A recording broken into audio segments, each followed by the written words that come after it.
નમસ્કાર વિદ્યાર્થી મિત્રો, લેક્ચર નંબર 9 ચેપ્ટર નંબર 6 આનુવંશિકતાના આણ્વીય આધારની અંદર તમારું સ્વાગત છે। અત્યાર સુધી આપણે જેટલી પણ મેઇન અને ઇમ્પોર્ટન્ટ થિયરી હતી એ બધી ભણી ગયા। હવે બે થિયરી મેઇન છે તમારી, એટલે એટલી બધી પણ મેઇન નથી। હ્યુમન જીનોમ પ્રોજેક્ટ અને ડીએનએ ફિંગરપ્રિન્ટ નીટ માટે બહુ ઇમ્પોર્ટન્ટ છે। કેમ તો કે એમાંથી કોઈ પણ એક એમસીક્યુ હોય છે, આ બંને ટોપિકમાંથી કોઈ એક એમસીક્યુ હોય છે, એટલા માટે તમારે ઇમ્પોર્ટન્ટ છે। ત્યારબાદ તમારા જે લક્ષણો છે, બે માર્ક્સના સવાલો છે કે ત્રણ માર્ક્સના સવાલો, એનામાંથી પણ ઘણી વખત સવાલ પૂછે છે અને બહુ જ સિમ્પલ છે। આમાં તમારે મિકેનિઝમ ને એવું કંઈ યાદ રાખવાનું છે નહીં, એનસીઆરટી પ્રમાણે કોઈ મિકેનિઝમ છે નહીં। આપણે છતાં પણ નીટ માટે મિકેનિઝમ એટલે કે કઈ રીતે હ્યુમન જીનોમ પ્રોજેક્ટ બનાવવામાં આવે, આ બધી કાર્યપ્રણાલી અને ક્રિયાવિધિની વાતો કરીશું। વધારે ટાઈમ વેસ્ટ ના કરતા શરૂ કરીએ। હ્યુમન જીનોમ પ્રોજેક્ટ શા માટે શરૂ કરવામાં આવ્યો એ તમને હું પહેલા કહું। તમને ખ્યાલ છે, તમે, તમારી બાજુવાળા, તમારા મમ્મી પપ્પા કે હું, આપણે બધા જ કઈ રીતે કેવા છીએ? અલગ અલગ છીએ। કઈ બાબતે અલગ અલગ છીએ? લક્ષણોની દ્રષ્ટિએ। તમારી હાઈટ, તમારો કલર, તમારા વાળ, બરાબર, કોઈ પણ બાબત હોય એમાં આપણે અલગ અલગ ભિન્નતા દર્શાવીએ છીએ। આ બધી ભિન્નતા માટે જવાબદાર કોણ છે? જનીન। કોણ છે? જનીન। એટલે આ જનીન ક્યાં આવેલું હોય? તો કે તમારા ડીએનએ નો ટુકડો, ડીએનએ ની ચોક્કસ લંબાઈનો ટુકડો, એને શું કહીએ છીએ આપણે? જનીન। અને આ જનીન ક્યાં આવેલું હશે? તમારા કોષ કેન્દ્રની અંદર। કોષ કેન્દ્રની અંદર આવેલું જનીન દરેક વ્યક્તિ દીઠ કેવું હશે? અલગ અલગ। એટલે કે એના પણ નાઇટ્રોજન બેઝની જે જોડી હશે એની અંદર જોડાણમાં કેવું હશે? ભિન્નતા હશે। આ ભિન્નતાને આધારે દરેક સજીવો કેવા પડે છે? અલગ અલગ પડે છે। આ વસ્તુ યાદ રાખજો, ઓકે। હવે દરેક સજીવો અલગ પડે તો શક્ય છે કે મારા હું કઈ બાબતે ભિન્ન પડું છું અન્ય લોકોથી, તમે કઈ બાબતે ભિન્ન પડો છો અન્ય લોકોથી, આ આપણે શોધી શકીએ? તો કે યસ। કઈ રીતે શોધી શકીએ? તો પહેલી વસ્તુ, તમારે જનીનનો જે ક્રમ છે એ ઓળખવો પડે। જનીનનો ક્રમ બોલે તો આ બે ડીએનએ ની શૃંખલા હોય, એટલે આ બાજુ શું હોય? નાઇટ્રોજન બેઝ સામસામે જોડાયેલા હોય। આ તમે જો ચોક્કસ શૃંખલાઓ ઓળખતા જાઓ તો તમે ફક્ત ને ફક્ત ઓળખી શકો, ઓકે। તો આ બધું કઈ રીતે ઓળખી શકાય? કઈ બ્રાન્ચ ની અંદર તમે આ બધો અભ્યાસ કરી શકો? તો એ આપણો બ્રાન્ચ કઈ છે? Genetic engineering. Genetic engineering.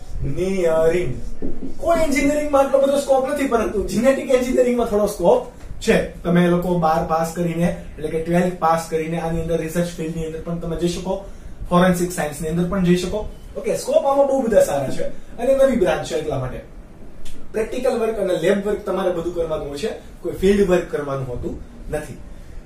હા, જીનેટિક એન્જિનિયરિંગનો જેમ જેમ વિકાસ થતો ગયો એમ આપણે જનીનોને ઓળખતા ગયા, અને ત્યારબાદ વૈજ્ઞાનિકોએ નક્કી કર્યું કે આપણે એવું પણ કરી શકીએ કે વર્લ્ડ વાઇડ જેટલા પણ સજીવો છે એ બધાનો જનીન ક્રમ ઓળખીએ, અને એક સજીવ બીજા સજીવથી કયા જનીનને કારણે, કયા નાઇટ્રોજન બેઝની ગોઠવણીને કારણે અલગ અલગ પડે છે એ શોધીએ તો ઘણી બધી વસ્તુ થઈ જાય। જો તમે જનીનને ઓળખતા થઈ ગયા તો એમાં વિકૃતિ આવે એ પણ ઓળખી શકો, એમાં નાઇટ્રોજન બેઝનો ક્રમાંક અલગ અલગ હોય એ પણ ઓળખી શકો, તમારા પિતૃથી તમારી અંદર નાઇટ્રોજન બેઝનો ક્રમ એટલે કે નાઇટ્રોજન બેઝ પેર અથવા તો ડીએનએ ની અંદર કયા ફેરફાર છે એ પણ ઓળખી શકો, કોઈ પણ રસાયણને કારણે જો તમારા અંદર કઈ ચેન્જીસ આવ્યો હોય તો પણ ઓળખી શકો, યુવી લાઇટ કિરણ કે એક્સરે કે અલ્ટ્રા વાયોલેટ કિરણ કે અલ્ટ્રા રેડ કિરણ, એટલે સોરી પાર રક્ત કિરણો અને પાર જાંબલી કિરણોને કારણે પણ શું થાય? તમારો જે જનીન છે એમાં વિકૃતિ આવી શકે। તો એ વિકૃતિ આવે તો શોધી કઈ રીતે શકાશે? વિકૃતિ કયા નાઇટ્રોજન બેઝ ઉપર, કઈ જગ્યાએ, જનીનમાં ક્યાં આવે છે? તો એ બધું શોધવા માટે કયો પ્રોજેક્ટ ચાલુ કરવામાં આવ્યો? Human genome project. શરૂઆતમાં તો ફક્ત મનુષ્ય માટેનું કરવામાં આવ્યું, પણ અત્યારે બધા સજીવોની પ્રક્રિયાઓ ચાલુ છે, અને આ તમને ખબર છે કે જાતિ વિવિધતા, જનીન વિવિધતા, સજીવોમાં વિવિધતા બહુ બધું છે।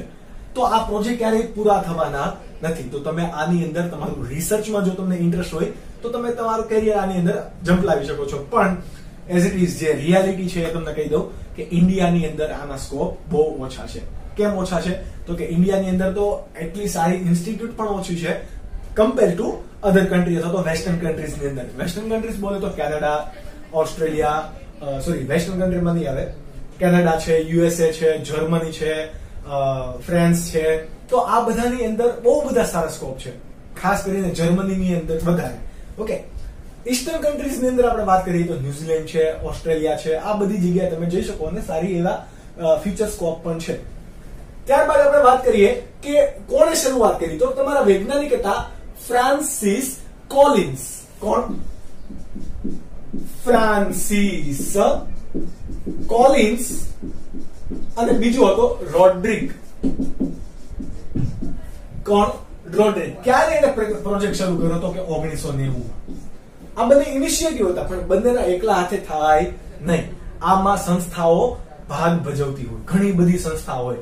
સૌથી પહેલા આમાં યુએસ ડિપાર્ટમેન્ટ ઓફ એનર્જી હતું. કોણ હતું? US department of energy. US department of energy. ત્યારબાદ આની અંદર યુકે આવી ગયું. ત્યારબાદ ધીરે ધીરે ઘણી બધી સંસ્થાઓ આવી. એ કઈ રીતે આવી એ પણ આપણે એના ઇતિહાસની અંદર જોઈશું, પરંતુ આ વસ્તુ યાદ રાખજો, યુએસ ડિપાર્ટમેન્ટ ઓફ એનર્જી. અને આ બંને વૈજ્ઞાનિકોએ સંયુક્ત રીતે ભેગા મળીને શું કર્યું? હ્યુમન જીનોમ પ્રોજેક્ટની શરૂઆત કરી અને ક્રિયાવિધિની આગળ વધારી. તો કોઈ પણ પ્રોજેક્ટ તમારે શરૂ કરવો હોય તો એનો પહેલા તો શું હોવું જોઈએ? હેતુ હોવો જોઈએ. શું હોવો જોઈએ? હેતુ. શા માટે તમારે પ્રક્રિયા કરવી છે એ સમજવી પડે. તો આ વૈજ્ઞાનિકોએ પણ હેતુ આપ્યા. કઈ કઈ રીતે? પહેલો એનો હેતુ હતું કે રાસાયણ બેઝની જે જોડી છે એનો ક્રમ નક્કી કરવો. એટલે કે આ નાઇટ્રોજન બેઝ હશે ATGC. ઓકે, આ નાઇટ્રોજન બેઝ એટલે કે રાસાયણિક બેઝ, કારણ કે આ કેવું છે? જનીન, DNA તમારું રસાયણ છે. તો આ રાસાયણિક બેઝનો ક્રમ એટલે કે કોના પછી કેવું હોય, આ બધી જ માહિતીનો સજીવે સજીવ તમારી અંદર અને મારી અંદર પણ બધાનું શું કરવું? જનીન ક્રમ નક્કી કરવો. એટલે કે પહેલો જે હેતુ હતો એ હતો રાસાયણિક બેઝની જોડીનો ક્રમ નક્કી કરવો. ઓકે, હવે તમને ખબર છે કે રાસાયણિક બેઝની જોડી આપણે એકાકી ડીએનએ ની શૃંખલામાં હોય અથવા તો આપણે એમ કહીએ કે બેઝ પેર. તો બેઝ પેર ની અંદર કેટલા હોય? 3 × 10⁹ બેઝ પેર. નાઇટ્રોજન બેઝ પેર કેટલા? 3 × 10⁹ બેઝ પેર. ન્યુક્લિયોટાઇડ તમને પૂછે તો કેટલા હશે? ગુણ્યા 2 કરી દેવાનું. કેમ? આ બેઝ પેર છે. પેર એટલે કે જોડી. જોડી કેટલી છે તમારી પાસે? 3 × 10⁹. અને નાઇટ્રોજન બેઝ પેર પૂછે તો 1 અને 2 બંને વડે બંને ન્યુક્લિયોટાઇડ વડે એક જોડી બનશે, એટલે આપણે ભાગ્યા 2 કરીને અહીંયા લખે છે. હવે એક બેઝ પેર હોય, એક બેઝ પેર નું તમારે જો કોઈ પણ સંશોધન કરવું હોય અથવા તો એનો ક્રમ તમારે નક્કી કરવો હોય, એ ઓળખવો હોય, તો એનામાં કેટલો ખર્ચો થાય છે? તો કે $3. કેટલો? $3 એક બેઝ પેર તમારે નક્કી કરવામાં અથવા તો એના સંશોધનમાં જાય છે. ઇન્ડિયન કરન્સી પ્રમાણે તમે ગણો, હાલના ₹77 $1 બરાબર. તો ઘણો બધો ખર્ચ થાય છે ફક્ત ને ફક્ત એક નાઇટ્રોજન બેઝ. એમાં તમારી પાસે કેટલા છે? બિલિયનમાં 3 બિલિયન. તો 3 બિલિયન નો ખર્ચ કેટલો થશે? 3 તારી 9 એટલે કે કેટલો ખર્ચો થાય?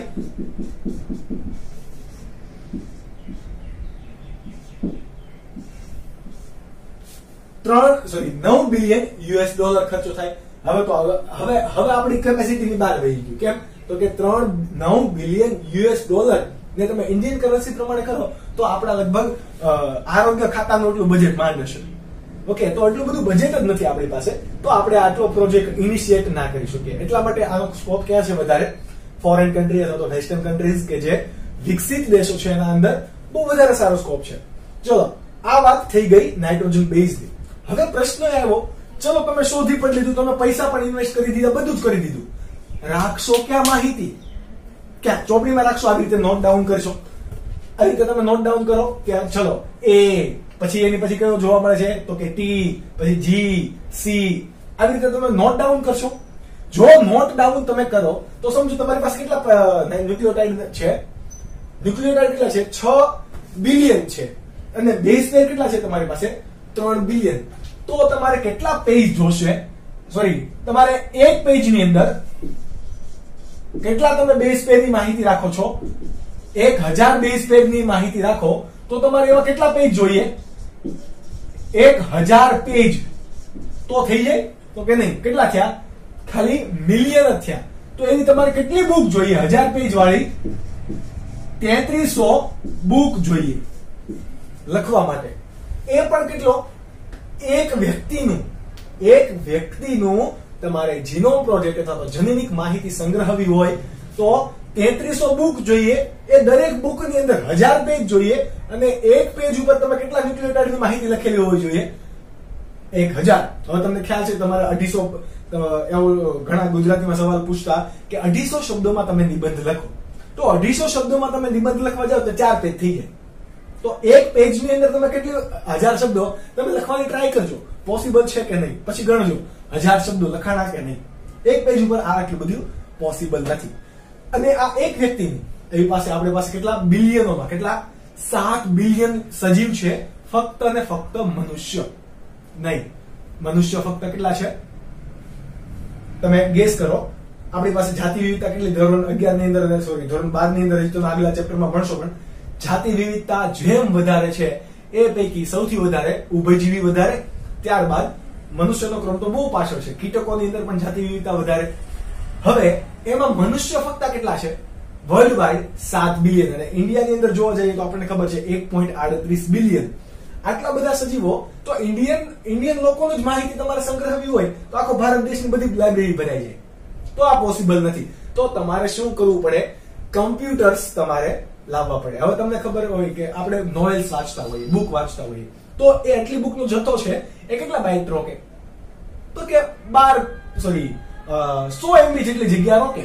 એ તો 100 MB તો બહુ નાની અમથી વસ્તુ થઈ ગઈ સોફ્ટ કોપીમાં. તો કોમ્પ્યુટર એવી એક વસ્તુ છે કે જે બધી જ માહિતીનો સંગ્રહ કરશે. પરંતુ અહીંયા જૈવિક માહિતીનો સંગ્રહ કરવાનો છે. કોણ કરવાનું છે? કમ્પ્યુટર્સ. કોઈ પણ સોફ્ટવેર દ્વારા કરવાનો છે. એટલા માટે હવે આ તમારો જે હ્યુમન જીનોમ પ્રોજેક્ટ છે એનામાંથી જે માહિતી મળી એને કોની સાથે આપણે સાંકળીશું? Bio information technology. એને આપણે કહેવાશે બાયો આઈટી. શું કહેવાશે? Bio IT. આ બાયો આઈટી તમારા દરેકે દરેક ન્યુક્લિયોટાઇડની માહિતી, એ તમારું ન્યુક્લિયોટાઇડ શું કરે છે, કયા એમિનો એસિડ માટે જવાબદાર છે, કયું પ્રોટીન બનશે, કયા રોગ માટે જવાબદાર છે, બધી જ માહિતી કોણ સંગ્રહ કરશે? Bio IT. બાયો આઈટી નું નામ પૂરું બોલે તો બાયો ઇન્ફોર્મેશન ટેકનોલોજી. અને બાયો ઇન્ફોર્મેશન ટેકનોલોજી ની અંદર પણ બહુ વધારે સારો સ્કોપ છે. તમને જો કમ્પ્યુટર સ્કિલ્સ તમારી વધારે હોય અને બાયોલોજી ની અંદર પણ ઇન્ટરેસ્ટ હોય તો તમે આની અંદર પણ ટ્રાય કરી શકો છો. ફરીથી અહીંયા ઇન્ડિયાની અંદર સ્કોપ કેવા છે? ઓછો છે. ફોરેન કન્ટ્રીઝ ની અંદર બાયો આઈટી ના પણ વધારે સ્કોપ છે. એટલા માટે કારણ કે હ્યુમન જીનોમ પ્રોજેક્ટ આખો કોનો છે? ફોરેન કન્ટ્રીનો છે. ઓકે, હવે જોઈએ કે બાયો આઈટી છે તો એ તમારું મુખ્ય કામ શું કરશે? તો કે જૈવિક માહિતીના ઉપયોગી કોમ્પ્યુટર પદ્ધતિ છે. કેવી છે? જૈવિક માહિતીનો ઉપયોગ કરતી કોમ્પ્યુટર પદ્ધતિ કે જે શું કરશે? તો કે પહેલા તો એકત્રીકરણ કરશે. કોનું એકત્રીકરણ કરશે? નાઇટ્રોજન બેઝનું. નાઇટ્રોજન બેઝનું એકત્રીકરણ થઈ ગયા બાદ એ શું કરશે? પૃથ્થકરણ કરશે. એટલે કે નાઇટ્રોજન બેઝનો કયો ક્રમ કયા લક્ષણ માટે જવાબદાર છે, કયો ન્યુક્લિયોટાઇડ એ એમિનો એસિડ બનાવશે, કયું પ્રોટીન બનાવશે, આંખનો કલર કેવો હશે, તમારા લક્ષણ કેવા હશે, તમારા વાય રંગસૂત્ર કેવા હશે, હોલેન્ડ્રિક જનીન કેવા હશે, બધું જ કોણ નક્કી કરે? તો કે હવે કમ્પ્યુટર્સ નક્કી કરશે. ઓકે, ડેટા માહિતી આપણે એન્ટર કરવી પડે ક્યાં? તો કે કમ્પ્યુટર સોફ્ટવેર ની અંદર. બાકી પૃથ્થકરણ અને ડેટા કલેક્શન અને એનાલિસિસ કોણ કરશે? તમારે કોમ્પ્યુટર સોફ્ટવેર. હવે શું થશે? તમારે કોઈ પણ લક્ષ અણુનો તમારે ટાર્ગેટ કરવો છે. માનો કે તમારે એવું જાણવું છે કે તમારી અંદર ગ્લાયસિન પ્રોટીન બનાવવા માટે જવાબદાર જનીન છે કે નહીં. તો ગ્લાયસિન પ્રોટીન બનાવવા માટે ગ્લાયસિન અમીનો એસિડ બનાવવા માટે જવાબદાર જે જનીનો છે તો એના માટે જવાબદાર કોણ હોય? mRNA. અને mRNA કોની પાસેથી બધી માહિતી લાવશે? ડીએનએ પાસેથી. અને ડીએનએ પાસે જે કોઈ પણ માહિતીનો ક્રમ હોય એને શું કહેવાય? જનીન. તો અલ્ટિમેટલી આપણે ક્યાં આવી ગયા? હ્યુમન જીનોમ પ્રોજેક્ટ પાસે. તો તમારે કોઈ પણ માહિતી જોતી છે, કોઈ પણ રોગની માહિતી જોતી છે, કોઈ પણ રોગને સારવાર માટે તમારે ન્યુક્લિયોટાઇડનો ક્રમ જોતો છે, તો બધી જ માહિતી તમને ક્યાંથી મળી જશે? કમ્પ્યુટરમાંથી.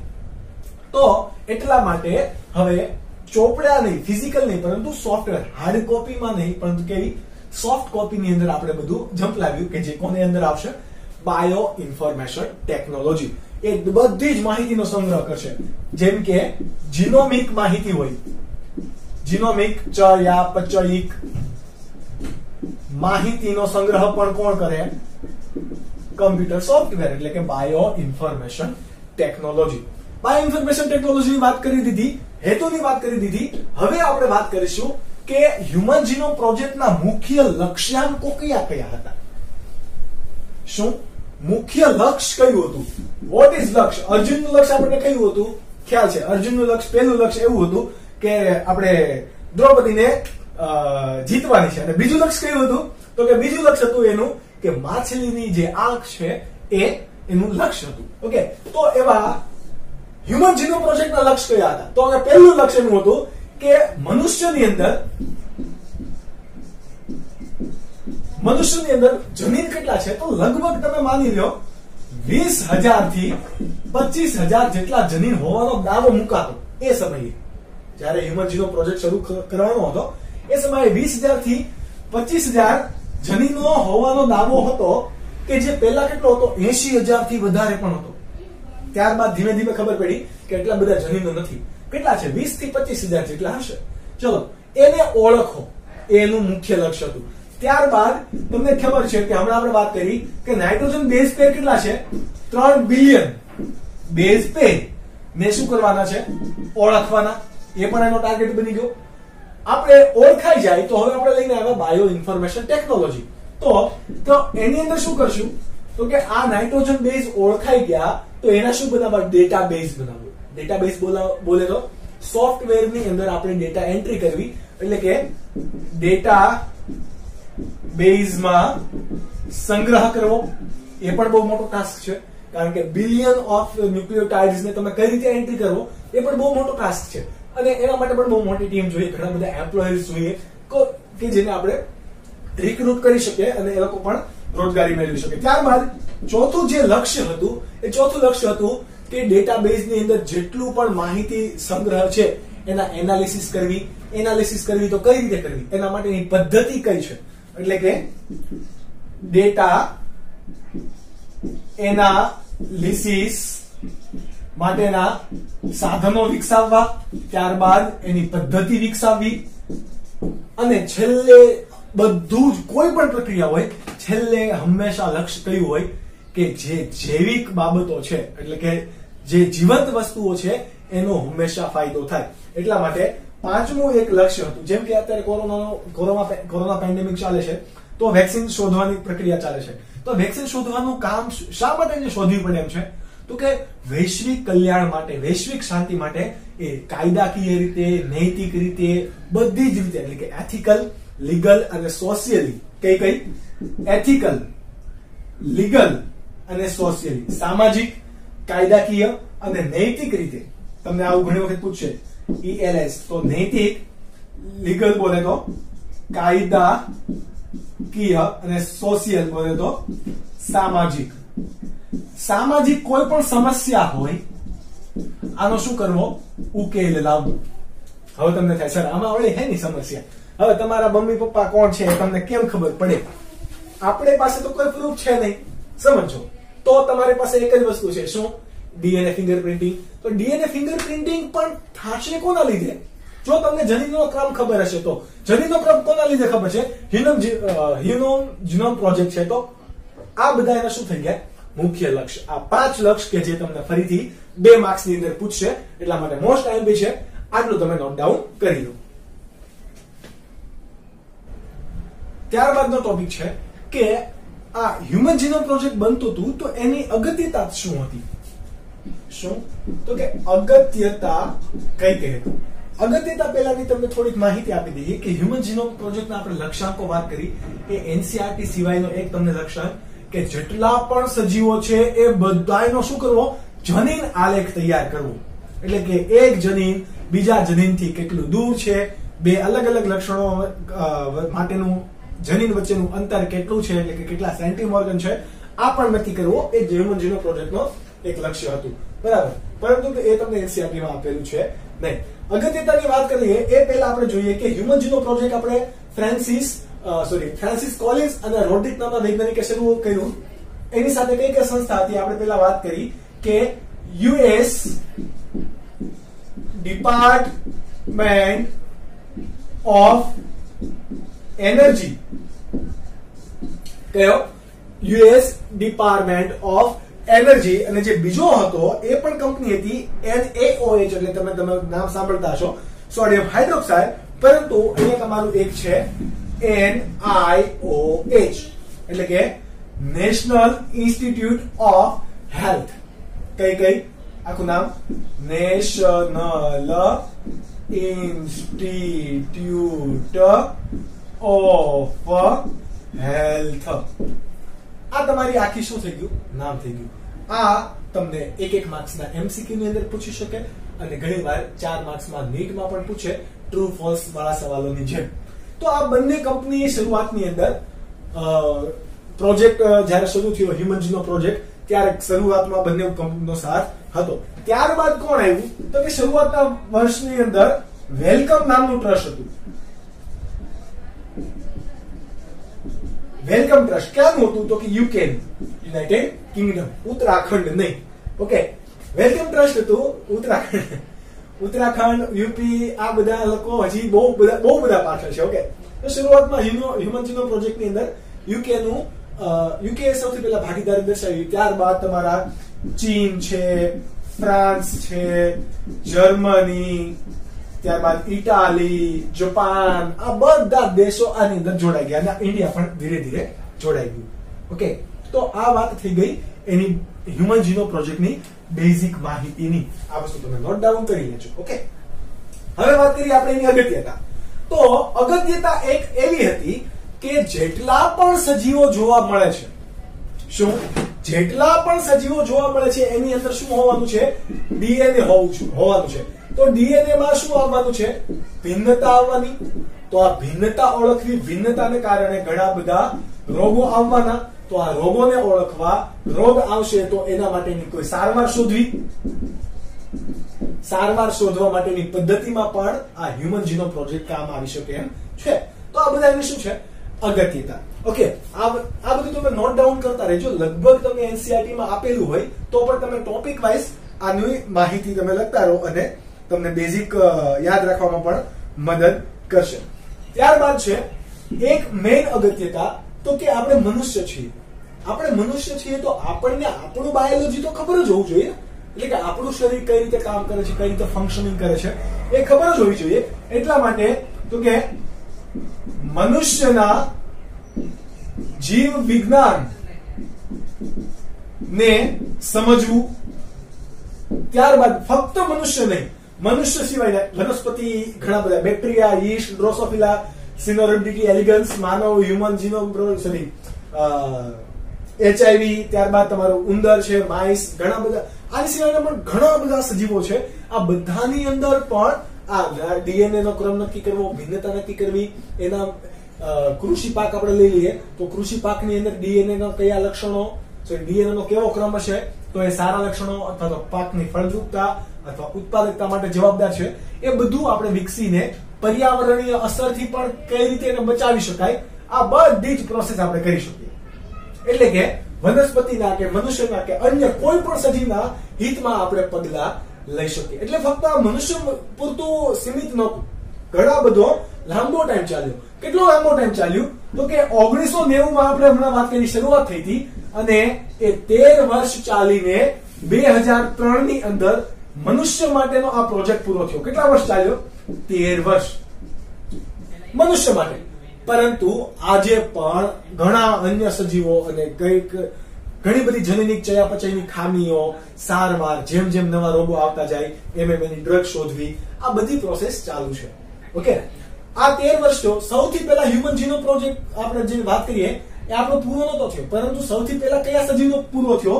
તો એનું નામ છે હિમોફિલસ ઇન્ફ્લુએન્ઝા. કેવું? સૌથી પહેલા કોના ઉપર થયો? હિમોફિલસ ઇન્ફ્લુએન્ઝા સજીવમાં સૌથી પહેલા એના જીનોમનો કામ જે પણ હતો, પ્રોજેક્ટ હતો, એ પૂરો થયો. ત્યારબાદ ઘણા બધા સજીવની અંદર પણ આ પ્રોજેક્ટ કરવામાં આવ્યો. એની અંદરથી તમને જે આ લિસ્ટ MCQ માં પણ પૂછે છે અને નીટમાં પણ પૂછે છે તો એના માટે આ બધા સજીવો છે. કે લીલી વનસ્પતિની અંદર નાઇટ્રોજન બેઝ કેટલા હોવાના છે? બેઝ પેર. આ શું છે? તમારા બેઝ પેર. અને આ તમારા શું છે? જનીન. ઓકે, લીલી વનસ્પતિની અંદર બેઝ પેર કેટલા હોવાના છે? 106 ગુણ્યા 10 ની 9 ઘાત એટલે આને બોલે તો 106 બિલિયન કહેવાશે. 10 ની 9 ઘાત બોલે તો બિલિયન, 10 ની 6 ઘાત બોલે તો મિલિયન, 10 ની 12 ઘાત બોલે તો ટ્રિલિયન. ઓકે, હવે એમાં તમને જનીન નથી આપેલું. કેમ? તો કે લીલી વનસ્પતિ ખાલી એક જ નથી હોતી, એમાં બહુ બધા વિવિધ પ્રકાર હોય છે. તો એના માટે અલગ અલગ વનસ્પતિની અંદર જનીન કેવું હશે? અલગ અલગ. જેમ કે લીમડો અને તમારું તુલસી છે લીલી વનસ્પતિ, બંનેની અંદર જનીનોની સંખ્યા કેવી હશે? વિવિધ ભિન્નતા યુક્ત હશે. એટલા માટે ઇકોલાઈ ની આપણે વાત કરીએ તો ઇકોલાઈ ની અંદર કેટલા છે? બેઝ પેર 4.7 ગુણ્યા 10 ની 6 ઘાત એટલે કે 4.7 મિલિયન. ત્યારબાદ જનીનો કેટલા છે? 4000. હવે યીસ્ટ ની વાત કરીએ તો યીસ્ટમાં કેટલા છે? યીસ્ટ અને ઇકોલાઈ બેક્ટેરિયા તમારા બાયોટેકનોલોજીની અંદર સૌથી વધારે ઉપયોગી થશે. એટલા માટે આ બંનેને યાદ રાખવા ખાસ. 12 મિલિયન એટલે 12 મિલિયન અને એના જનીનની સંખ્યા ગણીએ તો કેટલા છે? 6000 જનીન. ત્યારબાદ ડ્રોસોફિલા કે જેને આનુવંશિકતા અને ભિન્નતા માટે બહુ બધી વખત પ્રયોગમાં લેવામાં આવે છે. ડ્રોસોફિલા મેલેનોગેસ્ટર એટલે કે તમારી ફળમાખી. કોણ? ફળમાખી. આ બધાના સાયન્ટિફિક નામ પણ તમારે યાદ રાખવા. ઇશ્વરેશિયા કોલાઈ યીસ્ટનું પણ તમને સાયન્ટિફિક નામ ખબર હોવી જોઈએ. ત્યારબાદ હ્યુમનનું પણ ખબર છે તમને. કયું છે? હોમો સેપિયન્સ. ઓકે, ડ્રોસોફિલાની આપણે વાત કરીએ તો ડ્રોસોફિલા મેલેનોગેસ્ટરની અંદર કેટલા જોવા મળે છે? બેઝ પેર 180 મિલિયન. મિલિયન બોલે તો 10 ની 6 ઘાત અને બેઝ પેર કેટલા છે? 13000. સોરી, જનીન કેટલા છે? 13000. ત્યારબાદ છે સિનોરિબ્ડિકી એલિગન્સ. સિનોરિબ્ડિકી એલિગન્સ કે જે એક પ્રકારનું કૃમિ છે. તો કૃમિની અંદર કેટલા છે? 97 મિલિયન બેઝ પેર અને જનીન કેટલા છે? 18000. ત્યારબાદ આપણે આવી ગયા હવે કોણ? તો બેઝ પેર કેટલા? 3 બિલિયન. જો બિલિયન છે, 10 ની 9 ઘાત છે. અહીંયા મિલિયન તમે સમજતા નહીં. આ બેઝ પેર છે એટલા માટે ફરીથી કહું છું, 2 ન્યુક્લિયોટાઇડ જોડાઈને એક બેઝ પેર બને. એટલે તમે જે આગળ ભણ્યા એ ન્યુક્લિયોટાઇડ, તો તમને ન્યુક્લિયોટાઇડ પૂછે તો 6 બિલિયન અને બેઝ પેર પૂછે તો 3 બિલિયન. ઓકે, અને જનીન કેટલા છે? 30000. જો હમણાં આપણે કેટલું ભણ્યા? 20000 થી 25000 જેટલા શોધવા, પરંતુ શોધાઈ ગયું ત્યારે આપણને ખબર પડે ને કે એક્યુરેટ કેટલો આંકડો છે? 30000 જેટલા જનીનો મનુષ્યની અંદર જોવા મળે. કે જે પેલા 80000 જેટલા જનીનો હશે એવો આંકડો હતો, એનાથી તો બહુ ઓછું છે. એટલે કે પેલા જે તુક્કા માર્યા હતા, પ્રયોગ કરો તો તમને ખબર પડે, વાસ્તવિકતા તમને ત્યારે ખબર પડે. ત્યારબાદ છે તમારું HIV. ઓકે, HIV કે જે એડ્સ માટે જવાબદાર છે, એનું એ સૌથી જો HIV પોતે શું છે? વાયરસ. તો એની અંદર બેઝ પેર પણ કેવા છે? ઓછા. આને તમે ઘણી વખત આવી રીતે આપશે 9.7 ગુણ્યા 10 ની 3 ઘાત. તો કઈ ખોટું નથી. અથવા તો તમને આવું આપે 9.7 k.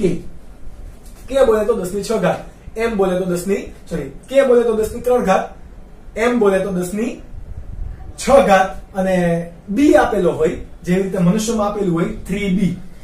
તો એ શું છે? 3 બિલિયન છે. ઓકે, 97 બેઝ પેર અને જનીન કેટલા છે તમારી પાસે? ફક્ત HIV ના કેટલા?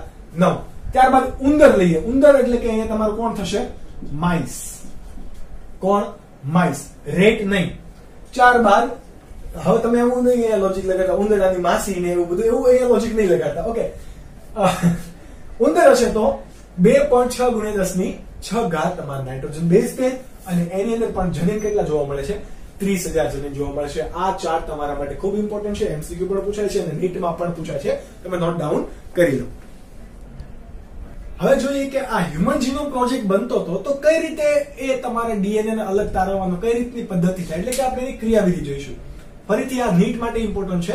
NCERT માટે આટલી બધી અગત્યતા છે નહીં, પરંતુ નીટમાંથી આમાંથી MCQ એક વખત પૂછાઈ પણ ચૂક્યો છે 2013 ની અંદર. ચલો, ક્રિયાવિધિની અંદર તમે શું કરશો? તો એના મુખ્ય 2 અભિગમ છે. કેટલા અભિગમ? કેટલા? 2. પહેલો અભિગમ તો કે તમારે EST નક્કી કરવું. હવે શું છે તમારો EST? તો એનું આખું નામ છે એક્સપ્રેસ્ડ સિક્વન્સ ટેગ્સ. આખું નામ છે એક્સપ્રેસ્ડ સિક્વન્સ ટેગ્સ. એટલે કે કોઈ પણ જે જનીન એક્સપ્રેશન થવું એટલે કે અભિવ્યક્ત થવું, કોઈ પણ જનીન અભિવ્યક્ત થાય છે. કોણ અભિવ્યક્ત થાય છે? જનીનની સિક્વન્સ. બરાબર. તો એ નક્કી કરતો ક્રમ કયો છે? એ મુખ્ય અભિગમ. એટલે કે ક્યાં હોય? ચલો, RNA નું તમે વાત કરી લો તો RNA ની અંદર કયું જનીન અભિવ્યક્ત થાય છે એ ક્રમ નક્કી કરવું. અને બીજો અભિગમ છે એ અનુક્રમ. તમારે જેટલા પણ અનુક્રમ બને છે આ અનુક્રમનું શું કરવાનું છે? સ્પષ્ટીકરણ. કેમ? તો કે આપણને ખ્યાલ છે એના સ્પષ્ટીકરણ શા માટે કરવું પડે? કારણ કે જનીન પાસે શું શું હોય? નોન કોડિંગ ક્રમ હોય અને કોડિંગ ક્રમ પણ હોય. આ નોન કોડિંગ નું કઈ કામ નથી, પરંતુ કોડિંગ ક્રમ છે એની કાર્યવિધિ અથવા એનું કાર્ય શું છે એ નક્કી કરવું. એ બીજો અભિગમ. કયા કયા અભિગમ? પેલું EST નક્કી કરવી એટલે કે સિક્વન્સ ટેગ એટલે કે અભિવ્યક્તિ પામતા જનીનની સિક્વન્સ નક્કી કરવી. અને એ સિક્વન્સ માંથી કોડિંગ ક્રમ કયો છે અને નોન કોડિંગ ક્રમ અલગ કરીને કોડિંગ ક્રમ છે તો એનું કાર્ય શું છે એ નક્કી કરવું. આ એની મુખ્ય પ્રણાલી છે. બરાબર, કાર્ય પ્રણાલી. હવે કઈ રીતે કરવામાં આવે? તો સૌથી પહેલા આ ડીએનએ કે જનીન છે, જનીન શું છે? ડીએનએ નો ટુકડો. તો આ ડીએનએ ક્યાં આવેલું હશે? કોષમાં. સમજજો આખી પ્રક્રિયા કઈ રીતે કરવામાં આવે. કોષમાંથી એનું શું કરવાનું? અલગીકરણ. શું કરશું આપણે? અલગીકરણ. આ અલગીકરણની પદ્ધતિ ડીએનએ ને કઈ રીતે બહાર મેળવવું એ તમે જોશો આના પછીના ચેપ્ટર એટલે કે ચેપ્ટર નંબર 11 ની અંદર. ઓકે, કોષમાંથી આપણે અલગીકરણ કરી લીધું. કોનું? ડીએનએ નું. ચલો, ડીએનએ નું અલગીકરણ કરી લીધું. હવે ડીએનએ કેવું છે? તો કે બહુ જ મોટો ટુકડો છે, પોલિમર છે. તો એ એક સાથે આપણે એનો જનીન અભિવ્યક્તિ વાંચી શકીશું નહીં.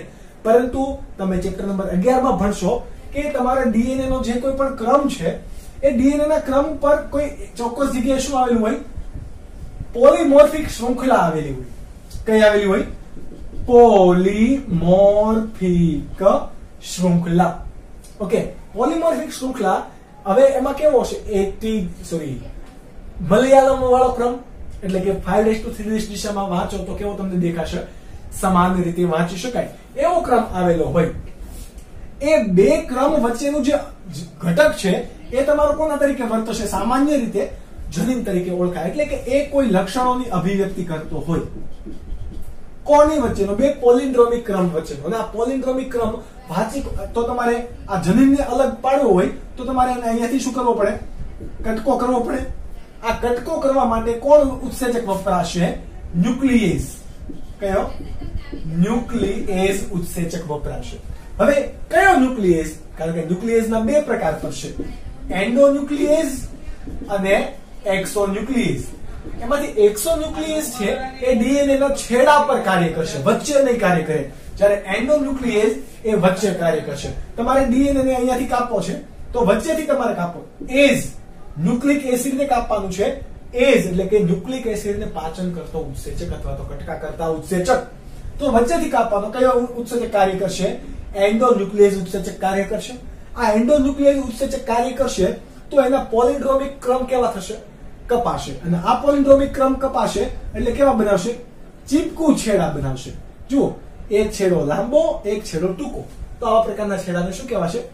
ચીપકુ છેડા. આ ચીપકુ છેડાની ક્રિયાવિધિ કઈ રીતે હોય તમે ચેપ્ટર નંબર 11 ની અંદર ખૂબ જ ડિટેલમાં ભણશો.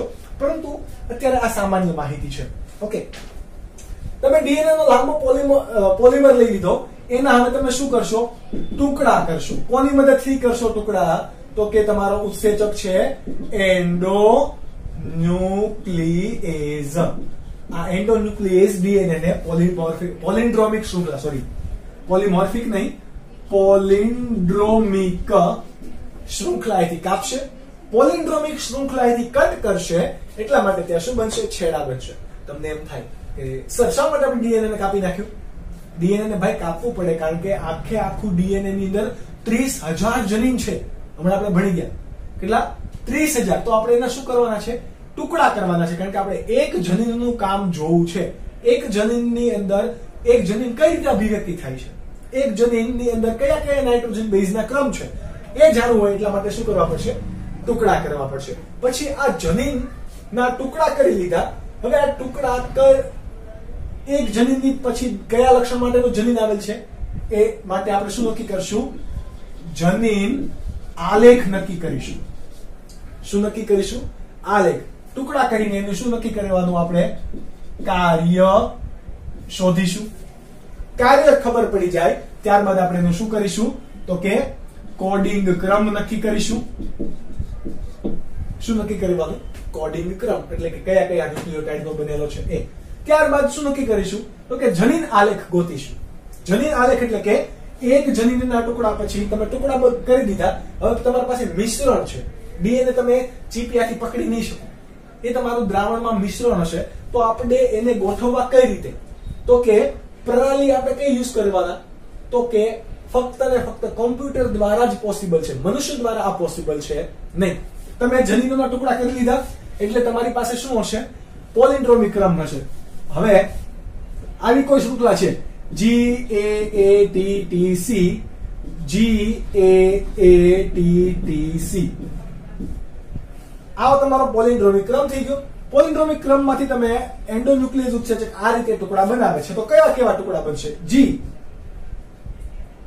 C T T A A, આ એક ટુકડો બની ગયો અને આ બીજો ટુકડો બનશે AATTC G. આ સળંગ હશે, પરંતુ આ છેડા જુઓ કેવા બન્યા? છેડા ચીપકુ છેડા બની ગયા. આ ચીપકુ છેડા છે તો આ ક્રમ વાંચી કોણ શકશે? આપણે તો વાંચી નહીં શકીએ, પરંતુ આની માહિતી જો કોની પાસે હોય? કમ્પ્યુટર પાસે હોય તો આ પોસિબલ છે. તો આ કમ્પ્યુટર પાસે માહિતી હશે તો કે યસ. આવું કોણે સાબિત કરી દીધું? તો કે આપણો વૈજ્ઞાનિક હતો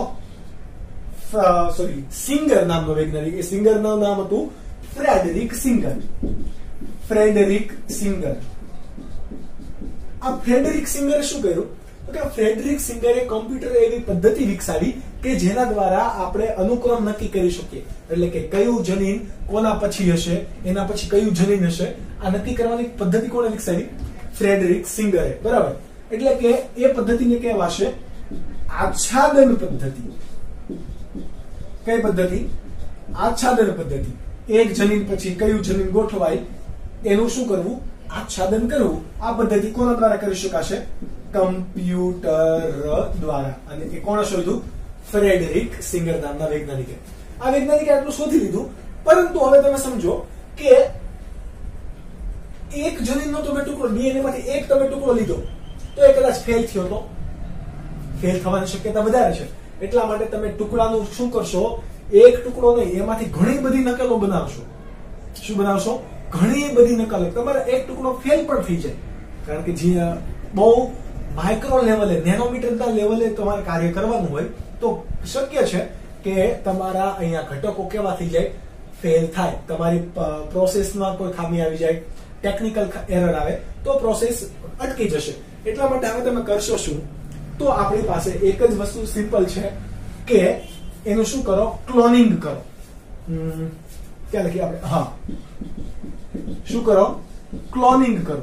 ક્લોનિંગ દ્વારા તમે શું બનાવશો? ક્લોન બનાવશો. ક્લોન એટલે કે તમારી એની પ્રતિકૃતિ બનાવશો. પ્રતિકૃતિ કઈ રીતે બનાવાય? તો આ બધું જ ફરીથી ક્યાં આવશે? તમારું ચેપ્ટર નંબર 11. કારણ કે આ ચેપ્ટર નંબર 11 સાથે થિયરી જોડાયેલી છે. એટલા માટે તમને એનસીઈઆરટી માં પણ આની મિકેનિઝમ નથી આપેલી, પરંતુ આ તમે સમજજો. આના પછીનો આપણે જે વિડિયો લેક્ચર હશે એ ચેપ્ટર નંબર 11 માટેના હશે. એ તમે ચેપ્ટર નંબર 11 જુઓ ત્યારે ફરીથી આ હ્યુમન જીનોમ પ્રોજેક્ટ તમારે એક વખત વાંચવો, કે જેનાથી તમારા આ બધા જ આઈડિયાઝ કેવા થઈ જાય? ક્લીન થઈ જાય. ચલો, પ્રતિકૃતિ બનાવી દીધી એટલે કે તમારે એક જનીનના ટુકડાની ઘણી બધી નકલો બની ગઈ. હવે તમે પ્રયોગ કરી શકો. અને આ બનાવવા માટે તમારે શું જોઈએ? વાહક પણ જોઈએ. કોણ જોઈએ?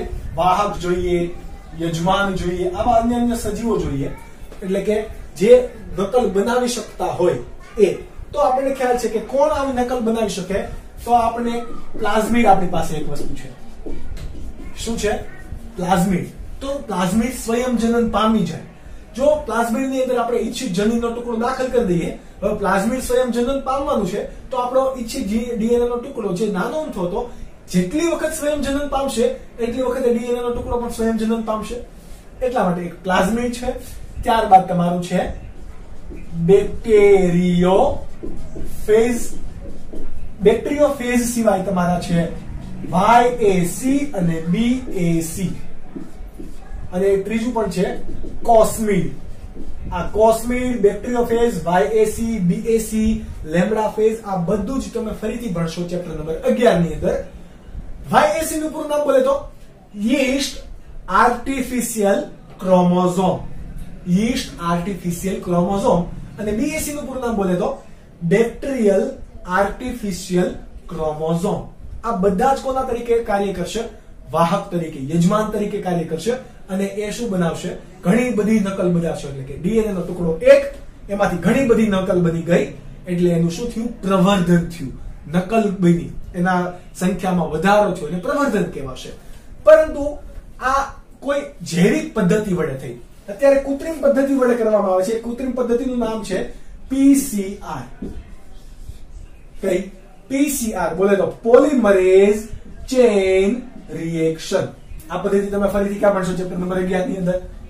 ઓકે, PCR વડે પણ શું કરી શકાય? એક જ DNA ના ટુકડાની ઘણી બધી નકલો બનાવી શકાશે. ઓકે, તો આ વાત થઈ ગઈ DNA ફિંગરપ્રિન્ટ, DNA નો હ્યુમન જીનોમ પ્રોજેક્ટ કઈ રીતે તૈયાર કરવો. કઈ રીતે કરશો?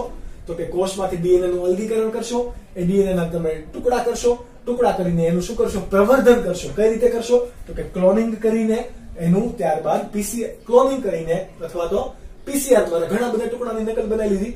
ત્યારબાદ એનું કાર્ય ઓળખશો, એનો કોડિંગ ક્રમ તમે નક્કી કરશો, પછી જનીન આલેખ તૈયાર કરશો. જનીન આલેખ તૈયાર કરવા માટે તમારે આચ્છાદન ક્રમ જોશે, જે મનુષ્ય દ્વારા પોસિબલ નથી. એટલા માટે તમે ફ્રેડરિક સિંગરે જે પદ્ધતિ આપી આચ્છાદનની, એ પદ્ધતિ દ્વારા, કમ્પ્યુટરાઇઝ દ્વારા તમે આ પદ્ધતિ કરી શકો. સમજ પડી? તો આ બધી જ કાર્ય પ્રણાલી છે એ થઈ ક્યારે? તો કે હ્યુમન જીનોમ પ્રોજેક્ટ ચાલતો હતો ત્યારે, ઈસવીસન 1990 થી 2003, એટલે કે 13 વર્ષ દરમિયાન. એ 13 વર્ષ દરમિયાન આપણે પહેલી એક વાત કરીએ કે સૌથી પહેલા કયા રંગસૂત્રની અંદર આખું કાર્ય થઈ ગયું છે. મનુષ્યની વાત કરીએ તો મનુષ્યમાં કેટલા રંગસૂત્ર હોય? 23 જોડ. કેટલા હોય? 23 જોડ. આ 23 જોડ પૈકી રંગસૂત્ર 1 સૌથી કેવું હશે? મોટું. રંગસૂત્રની તમે રચના એ આપણે ઘણા આગળના લેક્ચરની અંદર હ્યુમન કેરિયોટાઇપ્સ એટલે કે ચેપ્ટર નંબર 8 ના એન્ડિંગ, ચેપ્ટર નંબર 5 ના એન્ડિંગમાં પણ ભણી ગયા છીએ હ્યુમન કેરિયોટાઇપ્સ. એમાં આપણે જોયું કે રંગસૂત્ર 1 કેવું છે? સૌથી મોટું. આ રંગસૂત્ર 1 ની ક્રિયાવિધિ એટલે કે આખો પ્રોજેક્ટ, એના દરેક જનીનની જાણકારી, એનો ન્યુક્લિયોટાઇડનો ક્રમ, આ બધું જ મે 2006 ની અંદર નક્કી થયું. પ્રોસેસ ને એવી બધી થઈ ગઈ, પરંતુ ફિક્સ ક્યારે થયું બધું? મે 2006 ની અંદર. હજી ત્યાર સુધી 24 રંગસૂત્રોનું બાકી હતું. હવે તમને એમ થાય સર 23 જોડ રંગસૂત્ર હોય, પરંતુ આ તમારી 23 જોડ પૈકી એક જોડ થઈ ગઈ, એટલે હવે બાકી કેટલી રહી? તમારી 21 જોડ દૈહિક, કારણ કે આ સમાન હશે. 21 જોડ દૈહિક એક થઈ ગઈ ને, એટલા માટે 21 જોડ દૈહિક. ત્યારબાદ એક તમારી કોણ થશે? X, અને એક કોણ થશે? તમારું Y. ટોટલ કેટલા થશે? 24 રંગસૂત્ર તમારા પ્રકાર બાકી હશે. ટોટલ 23 જોડ હોય, પરંતુ એ પૈકી 22 કેવા હશે? સમાન. X અને Y કેવું હશે? અલગ અલગ. એટલા માટે એક 24 પ્રકારના રંગસૂત્ર, જ્યારે 23 જોડ રંગસૂત્ર, એવી રીતે બોલાય.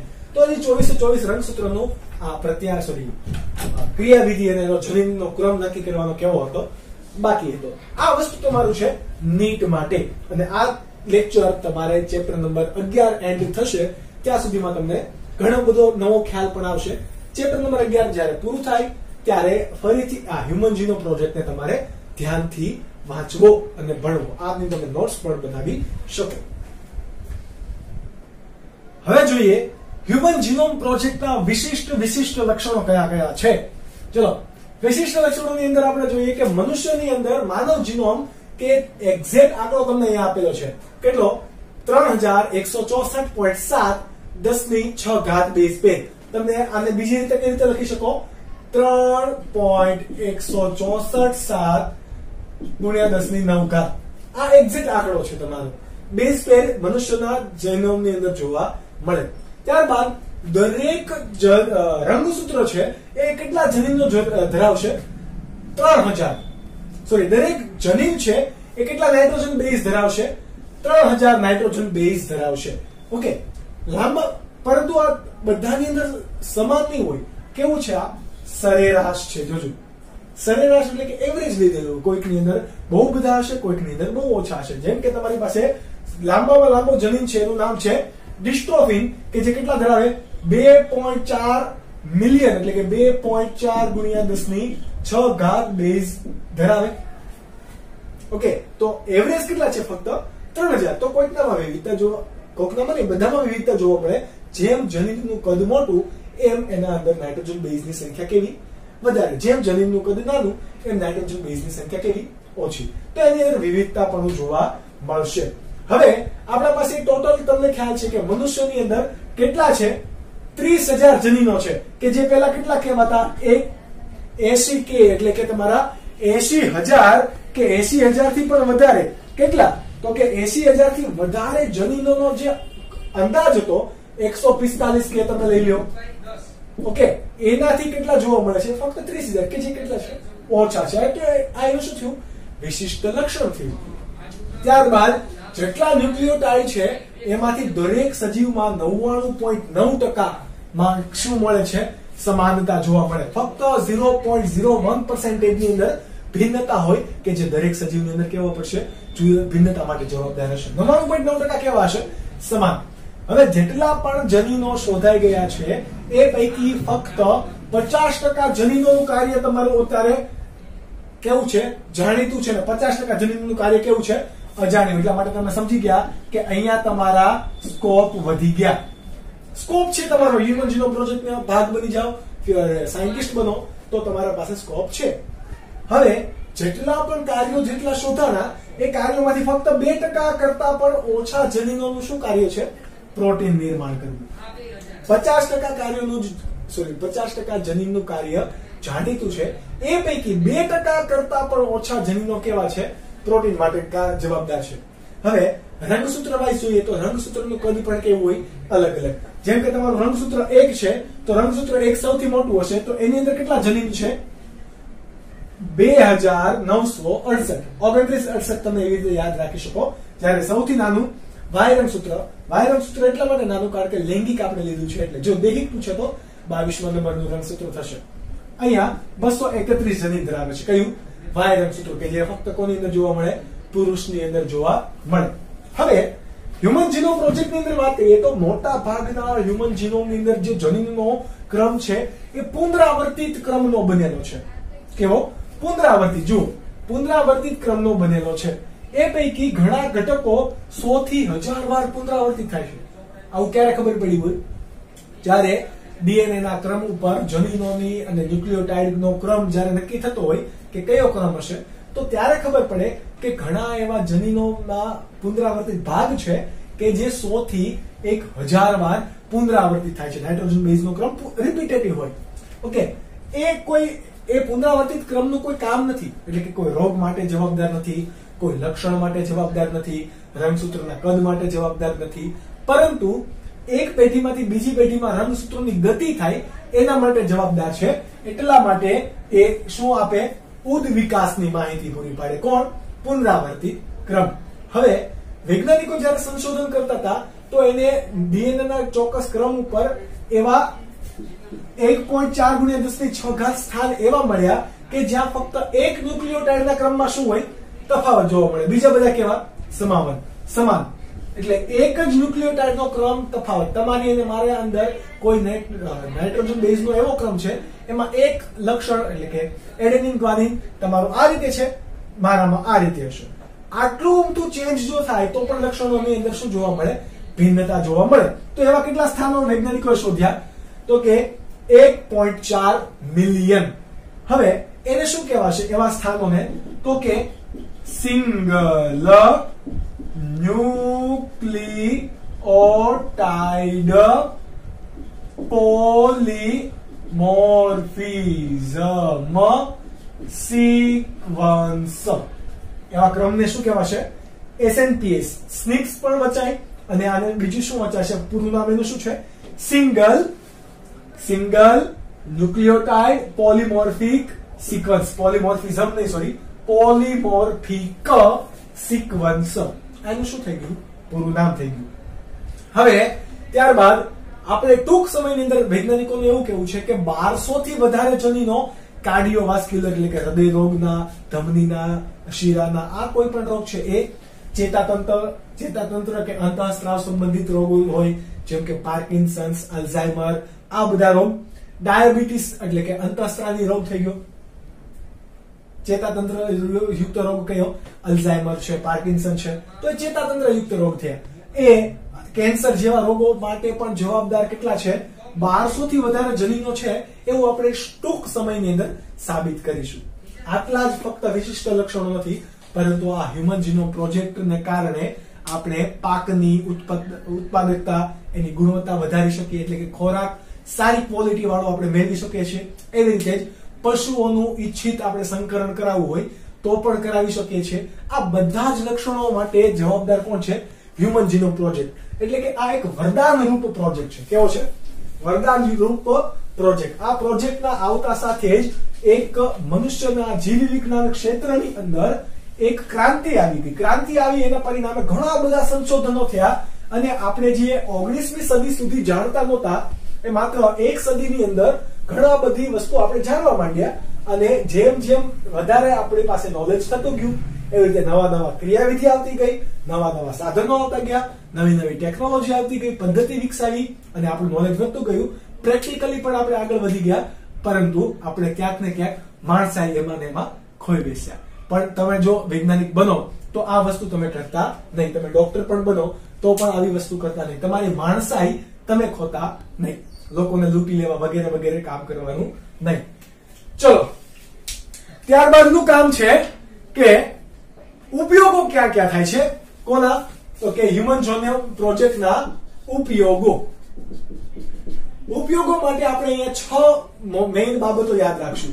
પહેલું છે આણ્વીય વૈદક શાસ્ત્રે, એટલે કે મેડિકલ બાયોટેકનોલોજી ની અંદર અથવા તો મેડિકલ ફિલ્ડ ની અંદર, જેમ કે પાર્કિન્સન છે, અલ્ઝાઇમર છે, આવા રોગ માટે જવાબદાર કારકો શોધવા, એ માટેની સારવાર પદ્ધતિ, મેડિસિન શોધવી, આ બધા માટે પણ જવાબદાર કોણ છે? Human genome project. બીજું આપણા પાસે જે ઉપયોગ છે એ છે માઇક્રોબિયલ જીનોમિક્સ. કયું? Microbial genomics. માઇક્રો બોલે તો એકદમ સૂક્ષ્મ, કોઈ એવા ઘટકો કે તદ્દન નરી આંખે જોઈ શકાય એમ નથી.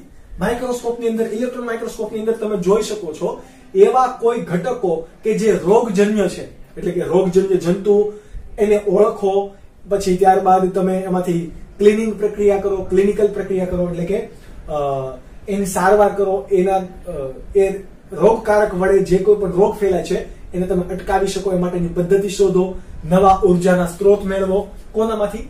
સૂક્ષ્મ સજીવોમાંથી. બરાબર. ત્યારબાદ પ્રદૂષકોને ઓળખો, પ્રદૂષકોનો નાશ કઈ રીતે થાય, એટલે કે પર્યાવરણ સંબંધિત કોઈ પણ બાબતો છે એમાં સૂક્ષ્મ જીવો કઈ રીતે ભાગ ભજવે છે, એનું જનીન બંધારણ કઈ રીતનું હોય તો એ કાર્ય કરશે. આ માટે પણ આપણે જે હ્યુમન જીનોમ પ્રોજેક્ટનો ઉપયોગ કરીશું, કારણ કે હ્યુમન જીનોમ પ્રોજેક્ટ ફક્ત મનુષ્ય પૂરતો સીમિત ના રહેતા દરેક સજીવો માટે આગળ આવી ગયું. ત્યારબાદ છે જોખમની આકારણી કરી શકાય. કોની? જોખમની આકારણી કરી શકાય. બોલે તો જોખમની આકારણી કઈ રીતે થશે? માનો કે તમે કોઈ એવા એરિયાની અંદર રહ્યો છો કે જ્યાં તમારા એક્સ-રેઝ અથવા તો ત્યારબાદ અલ્ટ્રાવાયોલેટ કિરણો કે પાર રક્ત કે પાર જાંબલી કિરણો છે એ બહુ તમારા સ્કિન ઉપર આવે છે, તો તમને કેન્સર થવાની શક્યતા છે. ત્યારબાદ તમે કોઈ એવા નેનો પાર્ટિકલ્સ નીકળે છે અથવા તો કોઈ પણ પ્રદૂષકો એવા વધારે નીકળે છે, ધુમાડા વાળો એરિયો છે કે જે તમારા સ્વાસ્થ્યને નુકસાન કરી શકે, તો એ કોઈ ઘટકો તમારા જનીન બંધારણને ચેન્જ કરી શકે છે કે નહીં? કરી શકે છે તો કયા કયા તમને રોગો આવવાની શક્યતા છે, એના ઉપરથી આપણે શું કરી શકાય? જોખમની આકારણી અથવા તો આગાહી આપી શકાશે. ત્યારબાદ છે ચોથું ક્ષેત્ર ફોરેન્સિક ક્ષેત્રે. ફોરેન્સિક ક્ષેત્રે પણ આપણે એનો ઉપયોગ કરી શકીશું. કઈ રીતે?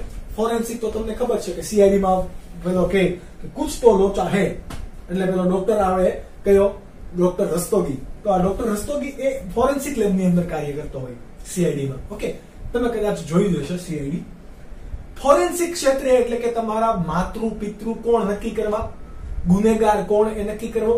તમને ખ્યાલ હોય તો હત્યારા હોય તો એના ફિંગરપ્રિન્ટ્સ લેવા, ત્યારબાદ એના બ્લડ સેમ્પલ ની અંદરથી આ કોનું બ્લડ હશે, વાળના સેમ્પલ લે. તો આ બધું જે નક્કી કરવામાં આવે એ પણ કોને આધારે થાય? એમાં ડીએનએ ફિંગરપ્રિન્ટ કરાય. પણ ડીએનએ ફિંગરપ્રિન્ટ ક્યારે શક્ય છે? જ્યારે હ્યુમન જીનોમ પ્રોજેક્ટ છે તો જ. એટલા માટે હ્યુમન જીનોમ પ્રોજેક્ટનો ઉપયોગ ક્યાં થશે? તો કે ફોરેન્સિક ક્ષેત્રે પણ થશે. પાંચમો છે ખેતી અને પશુપાલન અથવા તો પ્રાણી સંવર્ધન બાબતે. ખેતીમાં અથવા તો પશુપાલનમાં આપણે ઈચ્છિત વનસ્પતિ અથવા તો ઈચ્છિત પશુઓનું સંકરણ કરીને ઈચ્છિત ગુણવત્તાવાળી, ઊંચી ગુણવત્તાવાળી પ્રોડક્શન આપણે મેળવી શકાય. અને એનું ક્વોલિટી અને ક્વોન્ટિટી એટલે કે એનું પ્રમાણ પણ કેવું હોય, જથ્થો પણ વધારે મળે, પાક પણ વધારે મળે કે જેનાથી આપણે વધારે પૈસા કમાઈ શકીએ. તો એવા કોઈ પણ પ્રકારની ખેતી અથવા તો પશુપાલન કરવા માટે ઈચ્છિત સંકરણ, પ્રાણી સંવર્ધન, વનસ્પતિ સંવર્ધન, બીજ નિધિ, જનિત નિધિ, આ બધાનો સમાવેશ કોની અંદર થશે? ખેતી અને પશુપાલનની અંદર, કે જે ચેપ્ટર નંબર 9 અને ચેપ્ટર નંબર 10 ની અંદર તમે ભણશો. એનો પણ સમાવેશ ક્યાં થાય છે? હ્યુમન જીનોમ પ્રોજેક્ટ ની અંદર. અને સૌથી છેલ્લે કયો? છઠ્ઠો મુદ્દો તો કયો છે? એથિકલ, લીગલ, સોશિયલ ઇશ્યુ, એલસી. કયો? એલસી. કોઈ પણ તમારા કાયદાકીય, નૈતિક કે સામાજિક પ્રશ્નો હોય એનું નિરાકરણ કરવામાં પણ આ હ્યુમન જીનોમ પ્રોજેક્ટ ઉપયોગ થાય છે. જેમ કે તમે વાર્તા પેલી સાંભળી હશે કે એક છોકરો હતો, એની મમ્મી હોવાનો 2 જણા દાવો કરતા હતા. તો જજે એવું કીધું કે કઈ છોકરાને કાપી નાખો. તો સાચી માએ કીધું ના ના, ભલે બિચારી લઈ જતી, છોકરો તો જીવતો રહેશે. પરંતુ જો ત્યારે ખબર હોત કે હ્યુમન જીનોમ પ્રોજેક્ટ વડે આપણે ડીએનએ ફિંગરપ્રિન્ટ કરી શકીએ અને માતૃત્વ પિતૃત્વ નક્કી કરી શકીએ, તો બિચારી પેલી મમ્મી એ બીજાના છોકરા પાસે જવા દે નહીં. કેમ? તો કે માતૃત્વ તો હોય જ ને, લાગણી હોય એટલા માટે. તો આ નૈતિક સમસ્યા, કાયદાકીય સમસ્યા છે, એનું નિરાકરણ કરવામાં પણ કોણ કામ આવે? ત્યારે હ્યુમન જીનોમ પ્રોજેક્ટ. પરંતુ ત્યારે કોઈને ખબર હતી નહીં. ખબર હતી પરંતુ ભારતમાં આ વાર્તા જ્યારે બની ત્યાં સુધી કોઈને ખબર હતી નહીં. એટલા માટે આવા કોઈ પણ પ્રશ્નો હોય, ગુનેગારને નક્કી કરવો હોય, એમાં પણ કોણ કાર્ય આવશે? Human genome project. હવે આ હ્યુમન જીનોમ પ્રોજેક્ટ ચલો ચાલુ છે, હજુ પણ ઘણા બધા કાર્યો કરે છે. તો એના ભાવિ પડકારો કયા છે? ભાવિ પડકારો કયા કયા? મોટા મોટા ચેલેન્જ છે. તો હવે મોટા મોટા ચેલેન્જ છે કે મનુષ્ય સિવાય સજીવ વિશ્વની અંદર બહુ બધા સજીવો, જાતિ વિવિધતા જોવા મળે છે. તો દરેકની અંદર શું કરવું? જનીન સંખ્યા નક્કી કરવી, જનીનનું સ્થાન નક્કી કરવું, પછી જનીનનું ચોક્કસ કાર્ય શું છે એ પણ નક્કી કરવું. એ બહુ મોટો ટાર્ગેટ છે. કારણ કે આપણે તો હજી હ્યુમન અને અમુક પર્ટિક્યુલર સજીવનું જ કરી રહ્યા છીએ. પરંતુ જાતિ વિવિધતા વૈશ્વિક સ્તરે બહુ જ વધારે છે.